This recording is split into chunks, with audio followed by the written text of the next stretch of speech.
KaraokeBooks. Notre-Dame de Paris. Victor Hugo. Translated by Isabel F. Hapgood. Book 4. Chapter 4. The Dog and His Master. Nevertheless, there was one human creature whom Quasimodo accepted from his malice and from his hatred for others, and whom he loved even more, perhaps, than his cathedral. This was Claude Frollo. The matter was simple. Claude Frollo had taken him in, had adopted him, had nourished him, had reared him. When a little lad, it was between Claude Frollo's legs that he was accustomed to seek refuge, when the dogs and the children barked after him. Claude Frollo had taught him to talk, to read, to write. Claude Frollo had finally made him the bellringer.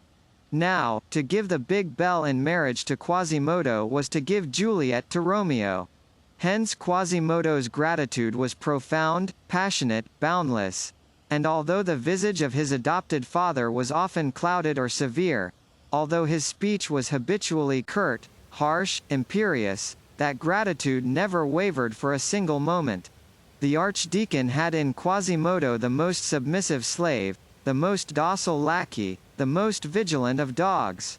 When the poor bellringer became deaf, there had been established between him and Claude Frollo a language of signs, mysterious and understood by themselves alone.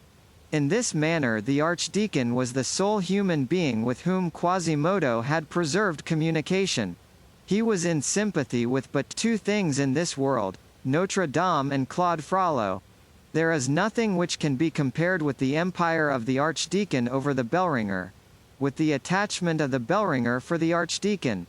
A sign from Claude and the idea of giving him pleasure would have sufficed to make Quasimodo hurl himself headlong from the summit of Notre-Dame. It was a remarkable thing, all that physical strength which had reached in Quasimodo such an extraordinary development, and which was placed by him blindly at the disposition of another.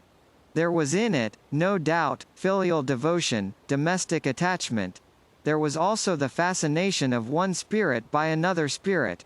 It was a poor, awkward, and clumsy organization, which stood with lowered head and supplicating eyes before a lofty and profound, a powerful and superior intellect.